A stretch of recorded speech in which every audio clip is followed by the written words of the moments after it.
여호사밧의 아들 여호람의 아우들 아사랴와 여이엘과 스가랴와 아사랴와 미가엘과 스바다는 다 유다 왕 여호사밧의 아들들이라. 그의 아버지가 그들에게는 은금과 보물과 유다 견고한 성읍들을 선물로 후히 주었고 여호람은 장자이므로 왕위를 주었더니 여호람이 그의 아버지의 왕국을 다스리게 되어 세력을 얻은 후에 그의 모든 아우들과 이스라엘 방백들 중 몇 사람을 칼로 죽였더라.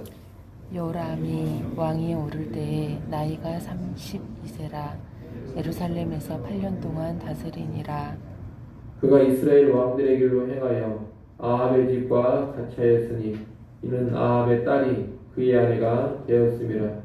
그가 여호와 보시기에 악을 행하였으나 여호와께서 다윗의 집을 멸하기를 즐겨하지 아니하셨음은 이전에 다윗과 더불어 언약을 세우시고 또 다윗과 그의 자손에게 항상 등불을 주겠다고 말씀하셨음이더라. 여호람 때에 에돔이 배반하여 유다의 지배하에서 벗어나 자기 위에 왕을 세우므로 여호람이 지휘관들과 모든 병거를 거느리고 출정하였더니 밤에 일어나서 자기를 에워싼 에돔 사람과 그 병거의 지휘관들을 쳤더라. 이와 같이 에돔이 배반하여 유다의 지배하에서 벗어났더니 오늘까지 그러하였으며 그때 림나도 배반하여 여호람의 지배하에서 벗어났으니 이는 그가 그의 조상들의 하나님 여호와를 버렸음이더라.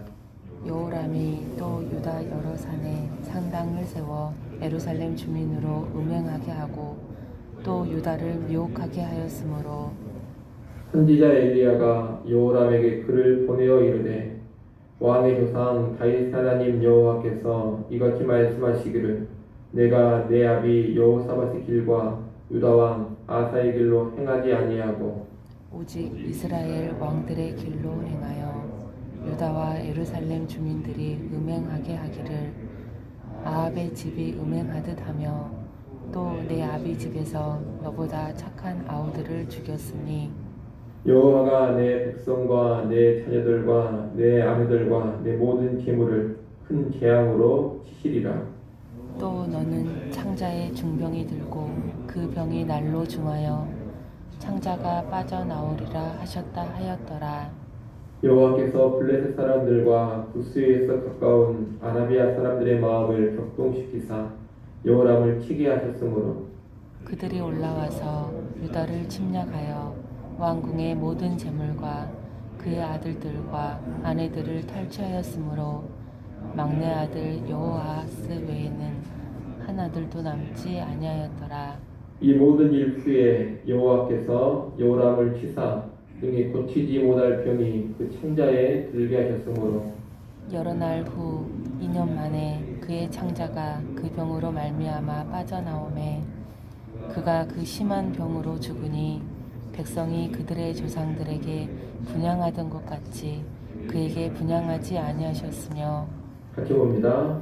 여호람이 32세에 즉위하고 예루살렘에서 8년 동안 다스리다가 아끼는 자 없이 세상을 떠났으며 무리가 그를 다윗성에 장사하였으나 열왕의 이무실에는 두지 아니하였더라. 아멘. 여호사밧의 뒤를 이어서 왕이 된 사람은 장자 여호람입니다. 그는 여호사밧의 장자로 여호람에게는 6명의 아우가 있었습니다. 여호사밧은 여호람에게는 왕권을 넘겨주고 다른 아들들은 견고한 성읍들을 다스리게 했습니다. 그런데 여호람은 자기의 왕권이 강해진 후에 이 아우들 전부와 유다의 몇몇 방백들을 죽여버렸습니다.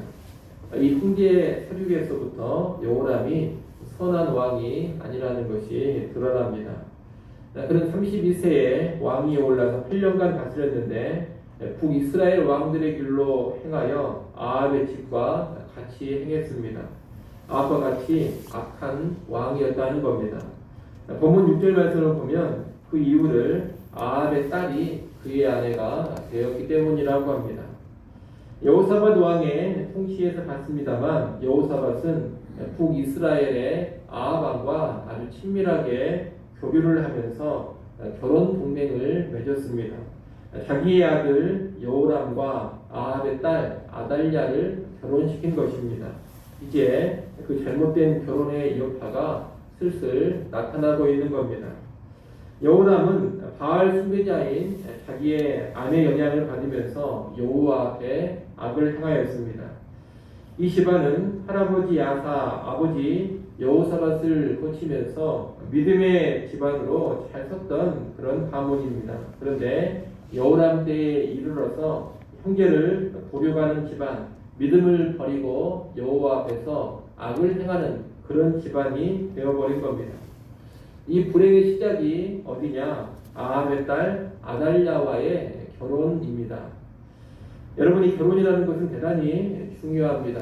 한 개인이 신앙으로 잘 사느냐 그렇지 못하느냐, 이것이 결혼에 달린 경우가 많습니다. 나아가서 한 집안의 신앙이 대대로 계승이 되느냐 계승되지 못하느냐, 이것도 결혼에 좌우됩니다. 그래서 성경은 불신자와 이방인과 결혼하지 말라고 누누이 강조하고 있는 겁니다. 따라서 우리는 자녀들의 결혼이라든가 또 자신의 결혼이 경건한 신자와 이루어질 수 있도록 최선을 다해야 할 것입니다. 이 결혼이 개인의 신앙은 물론이고 집안의 신앙 계승까지 좌우하기 때문입니다.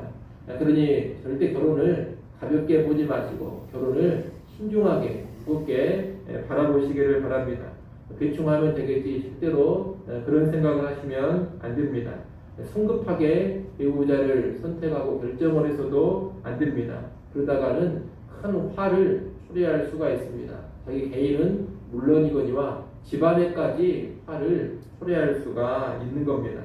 그래서 명심하시고 자신의 결혼과 자녀들의 결혼을 신앙 안에서 상대방을 신중하게 살피면서 이루어가기를 소원합니다. 여호람은 이렇게 악을 행하였지만 하나님은 다윗의 집 멸하기를 즐겨하지 않으셨다고 합니다. 왜냐하면 하나님은 다윗과 언약을 맺어서 그와 그의 후손에게 항상 등불을 주실 것을 약속하셨기 때문입니다.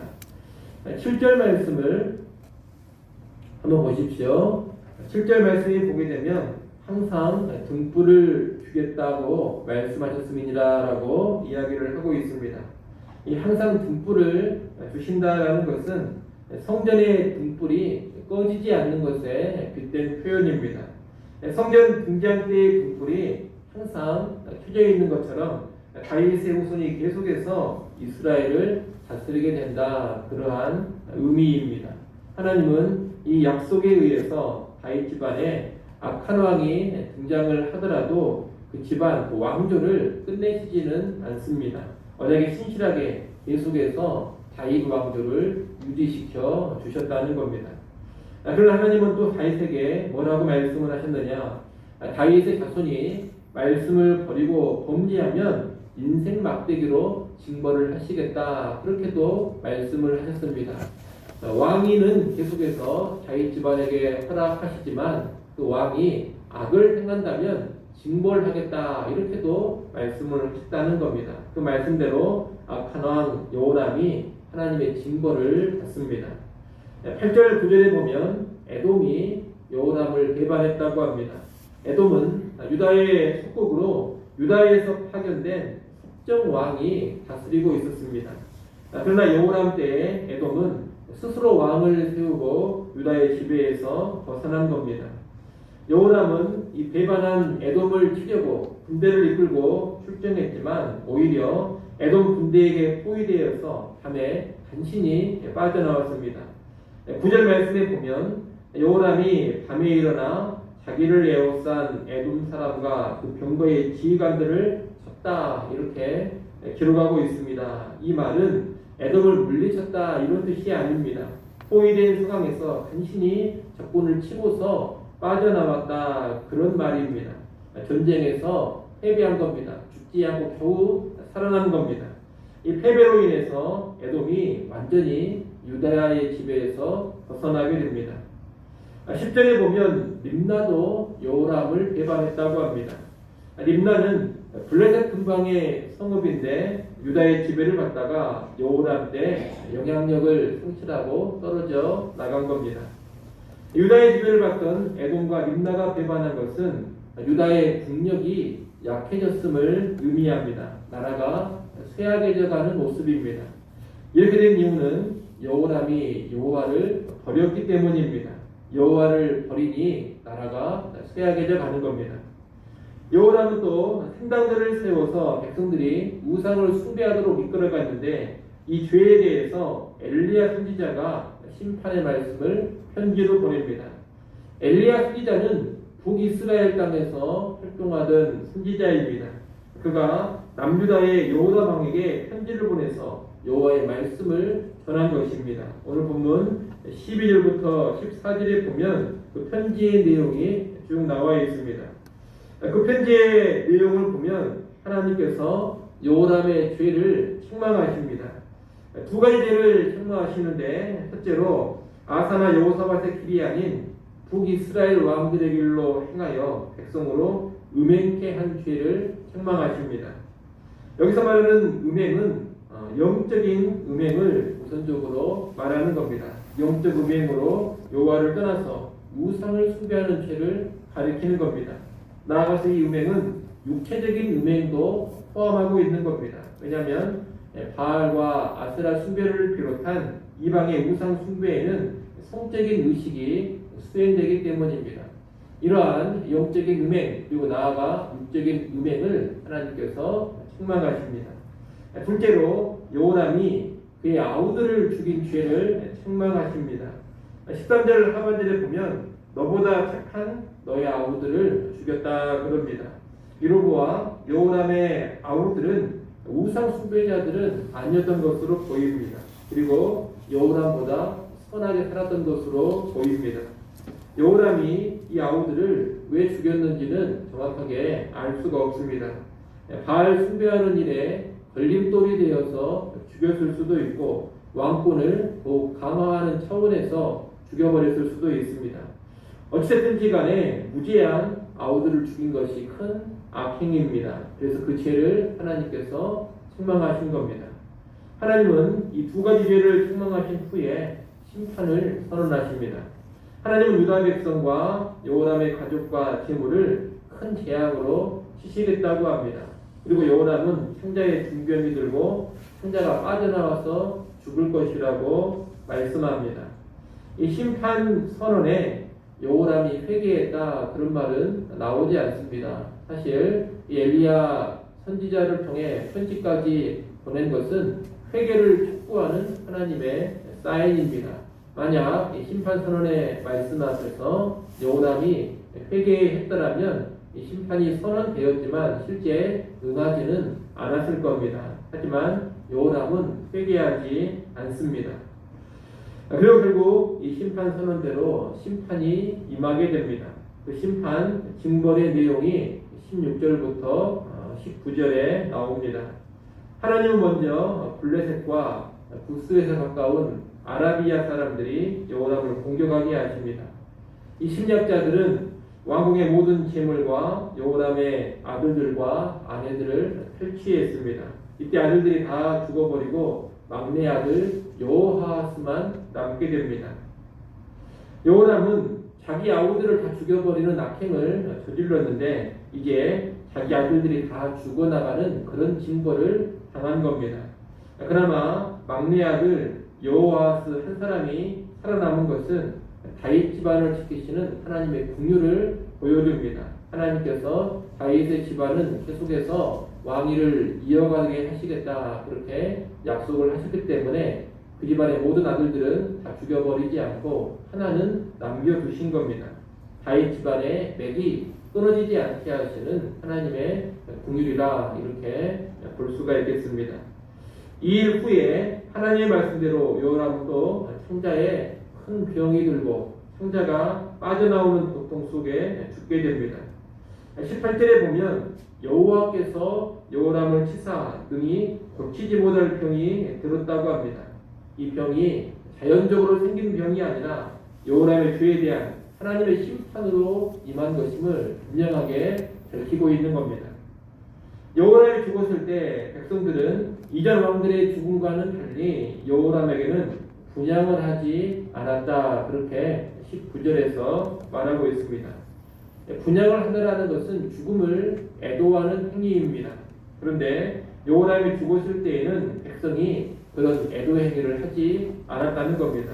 이것은 백성들이 여호람의 죽음을 조금도 애석하게 여기지 않았음을 보여줍니다. 20절에도 보면 여호람의 통치를 정리하면서 아끼는 자 없이 세상을 떠났다. 그렇게 말하고 있습니다.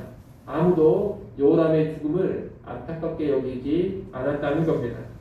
백성은 그를 다윗성에서 장사했지만 열왕의 묘실, 즉 다윗 집안의 왕들이 안치된 왕가의 묘실에 시신을 놓지는 않았습니다. 여호람은 죽어서 왕의 묘실에도 들어가지 못했다는 겁니다. 이러한 모습은 여호람이 백성들에게 철저히 외면당한 왕이었다라는 것을 보여줍니다. 하나님을 여호람이 버렸는데 하나님을 버렸던 그는 하나님에게만 버림받은 것이 아니라 백성들에게도 버림받은 그런 왕이 되어버린 것입니다. 하나님을 떠날 때 사람들에게서도 인정받지 못하고 버림받게 된다는 것을 보여줍니다. 여러분, 이 여호람은 하나님을 떠나 우상을 숭배하고 온 백성을 우상 숭배로 이끌고 갔습니다. 혈육까지 죽이는 악행을 저질렀습니다. 그 결과가 무엇이었습니까? 그가 다스리는 유다 나라는 쇠약해져 버렸습니다. 그의 가정도 풍지박산 났습니다. 막내 아들만 남고 나머지 아들들이 다 죽고 아내들도 빼앗겼습니다. 개인적으로도 중병을 얻고 고통당하다가 아무도 아껴주는 사람 없이, 아무도 애석해 하는 사람 없이 쓸쓸하게 죽음을 맞이하게 됩니다. 이렇게 개인적으로도 불행하고 가정적으로도 불행하고 국가적으로도 불행하게 됐습니다.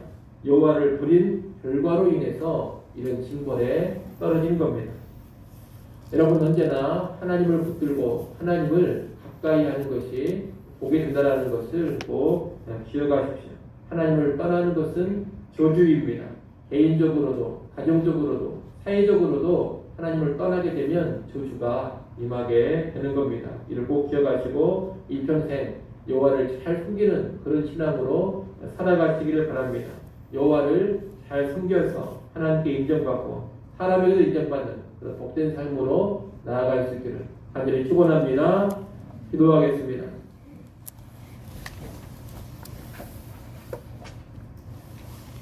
하나님 아버지, 하나님을 떠나 우상을 숭배하고 악행을 저질렀을 때 하나님의 징벌을 받는 여호람의 모습을 보았습니다. 여호람의 모습을 큰 경계로 삼게 하여 주시옵소서. 이 땅 살아갈 때 하나님 버리지 않게 하시고 우상 숭배하는 길로 나아가지 않게 하여 주옵소서. 하나님의 뜻을 거스르며 악행을 행하지 않게 하여 주옵소서. 하나님 경외하며 일평생 하나님 붙잡고 하나님 의지하며 주의 말씀에 순종케 하여 주옵소서. 귀한 순종을 통하여서 하나님 함께함을 통하여서 주께서 주시는 복된 길로만 나아갈 수 있기를 간절히 소원합니다. 혹시라도 하나님과 멀어지는 모습이 있다면 즉각적으로 회개하고 다시금 돌이키게 하여 주옵소서. 하나님, 이 시간도 하나님 앞에 나와 기도합니다. 우리의 구하는 것이나 생각하는 것에 넘치도록 응답하여 주시옵소서. 내 모든 걱정과 분심과 염려는 다 내려놓게 하시고 기도하는 시간을 통하여서 하늘 평안을 누리게 하여 주시옵소서. 국가적으로 많은 어수선한 일들이 있습니다. 나라 민족을 긍휼히 여겨주시고 바른 길로 기도하여 주옵소서. 평안한 나라 되게 하시고 안정된 나라 되게 하여 주시옵소서. 주의 백성의 간구를 들으시고 주께서 공의를 베푸시고 간구하는 모든 성도들의 가정에도 큰 평안이 임하게 하여 주옵소서. 예수님의 이름으로 기도드리옵나이다. 아멘.